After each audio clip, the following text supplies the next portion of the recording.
Hey, what's going on everyone? Stevo Supremo back again with another video, and today I kind of want to talk about a game that has taken me by surprise.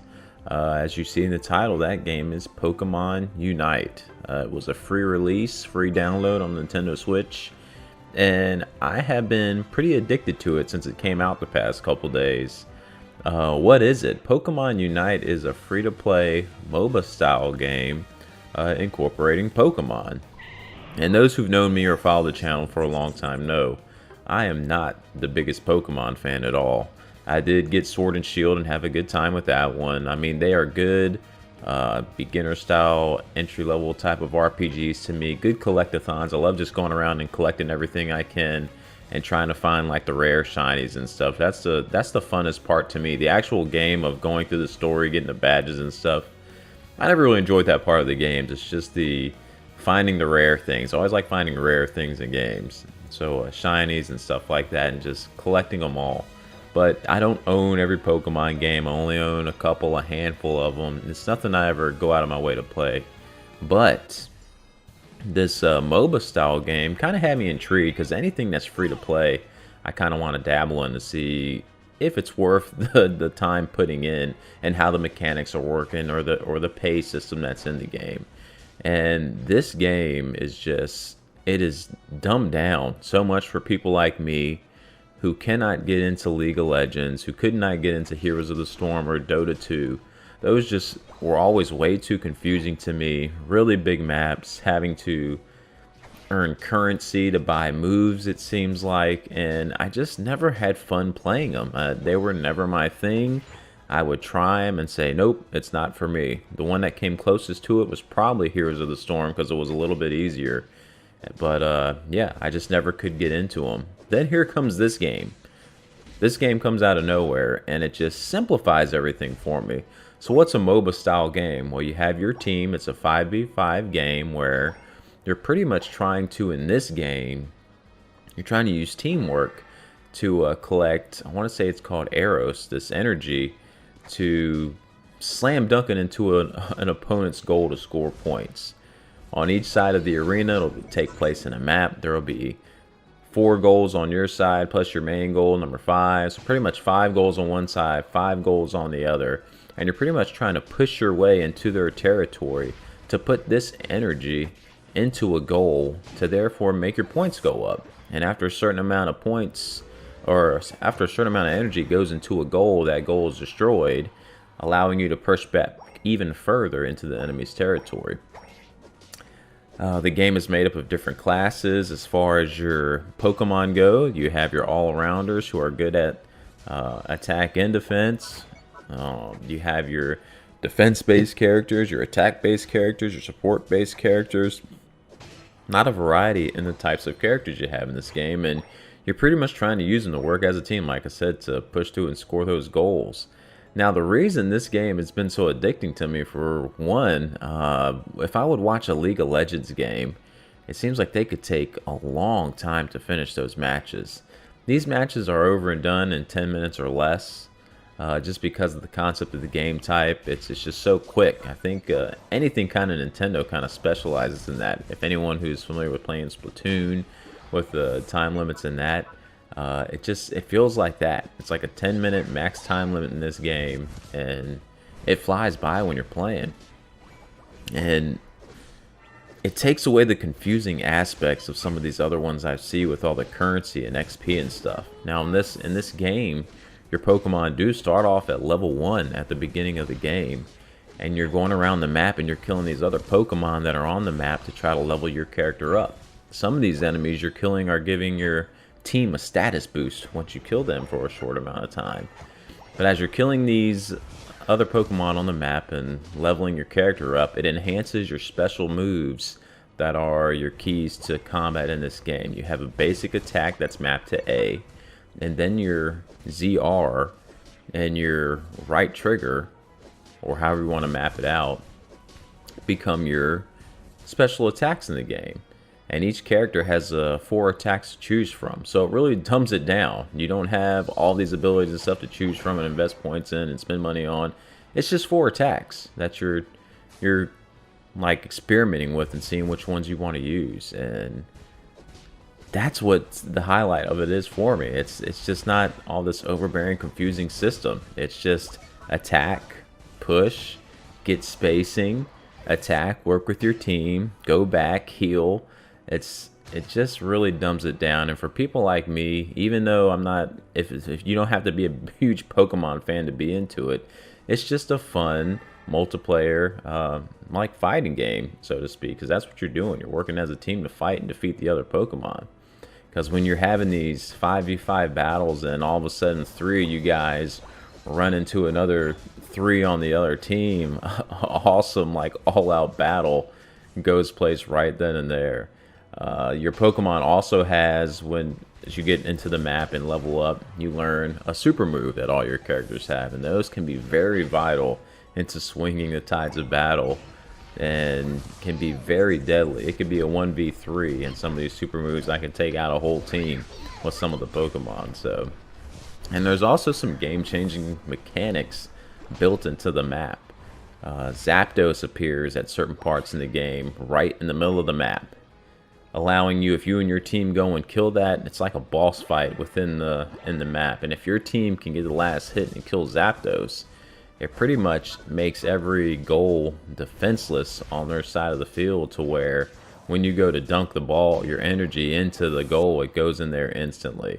And you just start racking up points. I want to say I also think it doubles the amounts of points you drop in, or that might be a certain time in the game. Again, I'm level 10 in the game with about 5 or 6 hours into it, so I'm still learning a lot of the stuff. But I want to say I think he does double it, because I remember having 50 points of energy built up, and when I slammed it home, it gave me 100. But I could be wrong. But it greatly swings the tides of battle.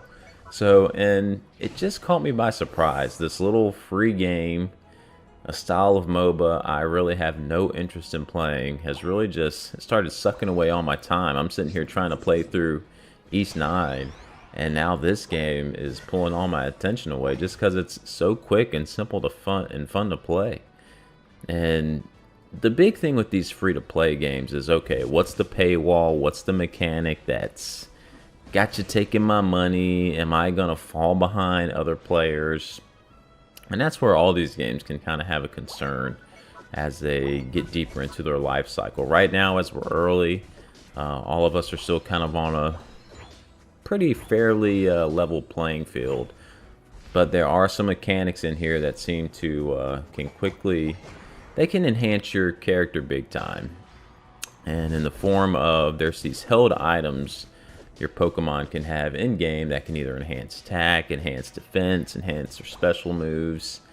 And when you get throughout a certain level into the game, you're allowed to start leveling these items up to a certain level to make them stronger. Now, if you're just going through the game, you earn these item enhancers.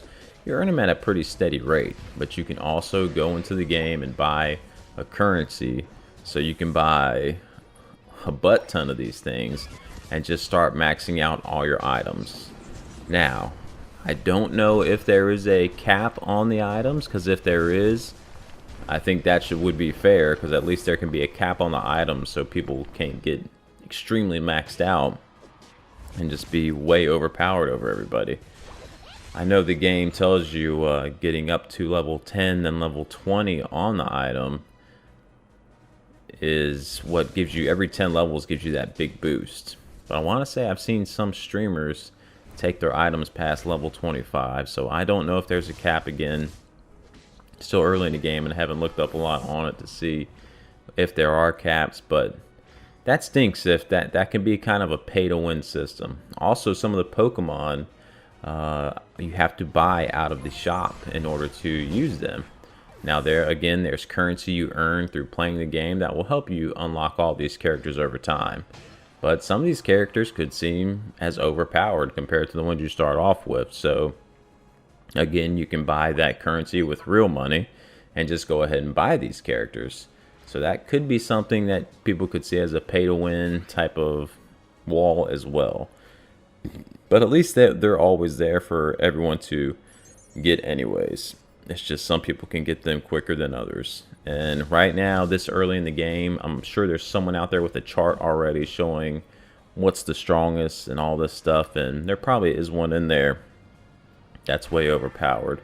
But just from what I've seen in playing the game so far, I haven't really run into anything where I felt, man, that character is really unfair. So it all just requires different strategies fighting different enemies. So the other type of things you would buy in the store are your basic things like clothing and accessories for your character, which in this game, from what I've seen, nothing looks worth putting any money on in a game like this with the clothing items and everything you put on your characters.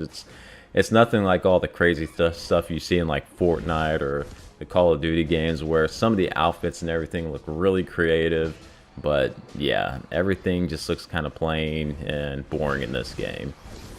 There is a battle pass in it you can buy to unlock some goodies, which seem like fairly cheap, the price of entry to get into it. And then there's also your character's level as you're going through the game. That as you're leveling up, you start unlocking items and such too, and other Pokemon and characters. So that's a cool little touch. It always has this little wall for you to go higher, to keep pushing forward, to level up, to get more things. And other than that, it's just been a game, like I said, that it's just been really fun to play. That's like the key for me. If it's fun to play, then it gets my attention. Like, forget the accessories and all the special things you can put on your character. It's just, is it fun? And right now, I'm having a really good time playing it. Now again, this could be something that changes in the future where it just starts getting crazy. Like right now, there's only one map, but I think it rotates out here every month or something. But you could just see the opportunity for growth in the game with more Pokemon. I think right now they have about 20 to 25, it seems like, Pokemon in the game. Some I've never heard of. Again, I'm a first-gen person, from where that's when I really knew a lot about it and watched the show. So a lot of these new ones I don't really know anything about. Can't even pronounce their names. So anyone who watches my streams and I mispronounce stuff, I apologize. But yeah, this has been the game I've been streaming the past couple nights over on Facebook, and it's been really fun. So if you haven't tried it, it's at least worth a free download to give it a try. And again, the right now it doesn't seem like there's a big, huge pay-to-win scheme in it. It's like I said, it seems like there could be with some of these item-enhancing things, but again, hopefully there is a cap on that so it can't get too bad. Other than that, the game does have ranked mode, so you can go into ranked battles, or you can go into a just standard playlist. All of them level up your characters and your battle passes either way, so you never even have to touch a ranked mode if you don't want to. But I would say, if in ranked mode, again, I have to look up to see if the rules, I think it would be best if the item enhancers and stuff are like capped out at a certain level in ranked. So it's basically on skill, on how you're doing these battles, and not, oh, who has the strongest item. I have a level 50 item and you have a level 20.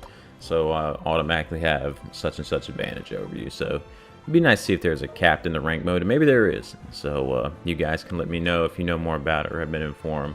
I just want to let you guys know that I've just been having some fun playing it. So if you ever see me on streaming it, feel free to come by and getting some matches together, because I love playing with you guys and viewers. So just let me know if you've downloaded, what your thoughts are on it, and if you haven't, give it a shot, because surprisingly, it's been a really fun game for me. So anyways, that'll be it for me, guys. Again, thanks for tuning in. Thanks for liking, subscribing to the channel. And if you haven't done so yet, please go over to my Facebook at Steve Supremo. Link will be in the description below, where you can see me do some live streams and some other content. So I appreciate it. You guys have a good one. Catch you in the next video.